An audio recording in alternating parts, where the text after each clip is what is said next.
As we move forward in the Life of a Showgirl era, there are some things from the Tortured Poets Department era that I would like us not to repeat. The first being 1.5 singles. We got a lot right with Midnights. 3 official singles all spread out and a bonus music video that was just for fun. We did good with that. And I know you were on the biggest tour ever and there's only so much you could do. So I completely understand. And I know that record labels swear up and down that it is too hard to promote a record after it's released. So therefore they don't let you do too much after an album comes out. But what if we did? What if we did it different this time and gave this album like 3 singles? Just saying, I would be fine with that. The other thing I would like to not see happen is bringing back the vinyl variants every 10 seconds. I know this was great for sales and everyone had a chance to get them, but it did lead to some major buyer exhaustion. That's why there's already been controversy with these variants. So if you say first and only pressing, you better mean it. I do understand that you could possibly restock to capture more of the first and only pressings, then that's it for that pressing. Just remember that some people are tired. Not me. I have a problem spending money on your merch shop. The other thing that happened during the Tortured Poets Department era is that Evermore still did not get a cardigan. And now we are coming up on its 5th anniversary just in time for the holiday season and a holiday merch drop.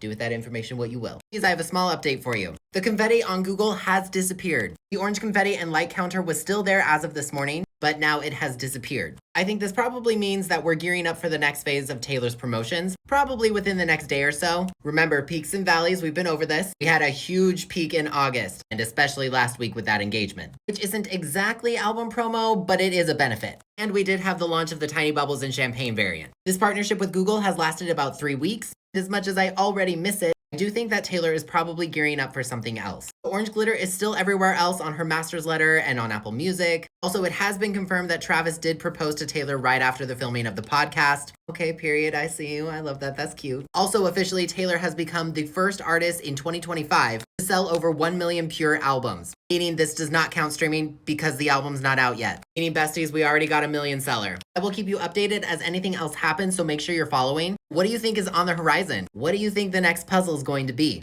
Let me know all your thoughts in the comments. Nation really let us know that we have 1 month until the Life of a Showgirl releases and then dipped, posting 1 month until the orange door opens and we enter our Showgirl era, and then said nothing else. No retweets, no interactions, nothing. Which, while not entirely unusual, again, peaks and valleys in activity, I do find it interesting that they told us we haven't entered the orange door yet, because they were also the ones that told us we can't find the key, lost it in Vancouver. We were trying to open the orange lock. We had that countdown featuring the orange door. While this tweet in and of itself is odd, I find it even more interesting that they didn't retweet anybody, because there were tons of replies on multiple social media platforms of people showing that they have pre-saved and pre-bought the album several times. During an album rollout, why not call attention to that? I just find it really hard to believe that this album's promo is going to be a few variants and then nothing else. That's just not really Taylor's style. While we're going to put a pin in this tweet to remember it, I'm not quite worried about anything. In fact, I think it could mean something more is on the way. We just may not get a lead single and music video until the album drops, like Midnights in the Tortured Poets Department. What do you think though? Let me know in the comments. I haven't stopped thinking something regarding the Eras Tour film. As we know, when you watch the film on Disney+,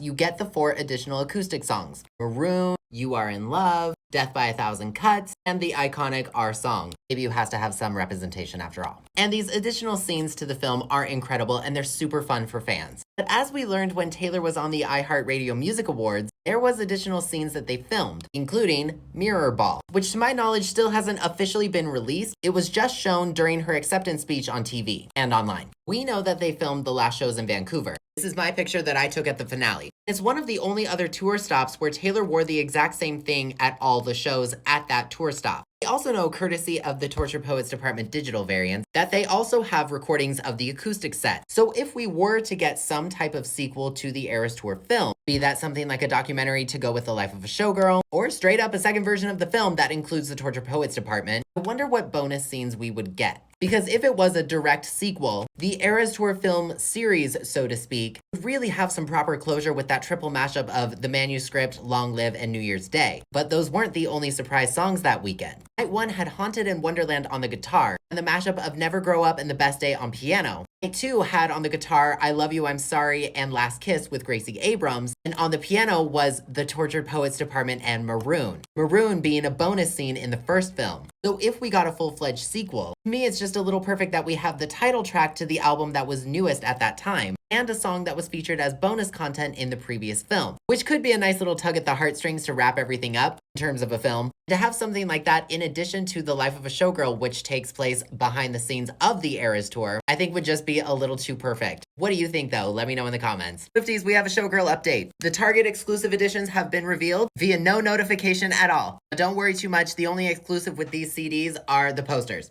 That's it. They're the same cover art from the deluxe CDs that we got earlier, but it's literally just these double-sided posters. There's no exclusive tracks or anything like that, so personally, I'm not rushing out to get this. Before you get really angry at Taylor Swift for having a Target exclusive CD, I would like to remind you that Target has deals with record labels that are beyond her control. If your music is sold at Target, chances are there is some sort of Target exclusive. No, Taylor is not the only one to do this. Yes, it was probably going to happen whether you liked it or not because she signed to a major record label. If you have an issue with it, you can take it up with Universal Music Group. No, I'm not defending it. I'm just telling you how the music industry is. I'd like to be real with you. If you are supporting the Target boycott, you don't need to go buy this. It's just a poster. It's basically a blown up photo of something that we're going to see eventually. And these images will be on the internet as soon as this album drops. But it is an update to the Showgirl era, so I'm letting you know. I personally like that there are no bonus tracks or remixes or acoustic versions or things like that to try and make fans to rush out and go get it. It's literally just a poster. I see you, Taylor. I see the little workaround. Anyway, that's your update. Here's what you missed on the journey to TS12 Week 4. The Life of a Showgirl became the most pre-saved album in Spotify history, breaking her previous record by doing this in 16 days as opposed to the Tortured Poets department, which took 31 days. Good job. The diamonds that were added to the confetti on Google disappeared that had been previously added to celebrate Taylor and Travis's engagement, and then it went away completely.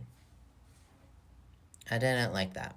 Page 6 also reported that Travis did in fact propose to Taylor right after the podcast, and every Swiftie already knew. Sometimes the news is last. You gotta be faster when dealing with Swifties. Taylor Nation reemerged to say 1 month until the orange door opens and we enter our Showgirl era, and then disappeared. No retweets, no comments, nothing. Well, wait a minute, I thought we already opened this orange door and unlocked the CD variants. We're going through it again? How many times are we going through this orange door? We'll find out. Taylor Nation returned again a few days later to say an album that gives us the same feeling as TS the Eras Tour, music to our ears, and then did nothing. No retweets, no comments, nothing. Also, girl, we get it. This album is co-produced by Max Martin and Shellback. Max and Shellback really making sure they will get credit. You know what? I get it. Also, why are you tweeting when Taylor is rumored to be in Brazil, supporting Mr. Soon-to-be Swift at his opening game? This is very suspicious. Of course, Taylor was not there, but Brazilian fans definitely were, with this guy asking to be Travis's best man. These announcers having their Taylor mask, which low-key, the image that they chose is hilarious. Brazilian fans took the stage in amazing outfits, with the entire crowd singing and dancing to You Belong With Me. There was a full-on proposal. Congratulations. The Chiefs lost. Super Bowl? The Target editions of The Life of a Showgirl dropped without any warning and got barely a mention on Taylor Nation's Instagram stories, and the only exclusive about the Target edition CDs is the posters. That's it, which is so funny. But we did get this new image from Taylor, courtesy of Swifties who can find stuff. Good job. And that's basically what you missed on the journey to TS12 Week 4. I will see you next Sunday for Week 5.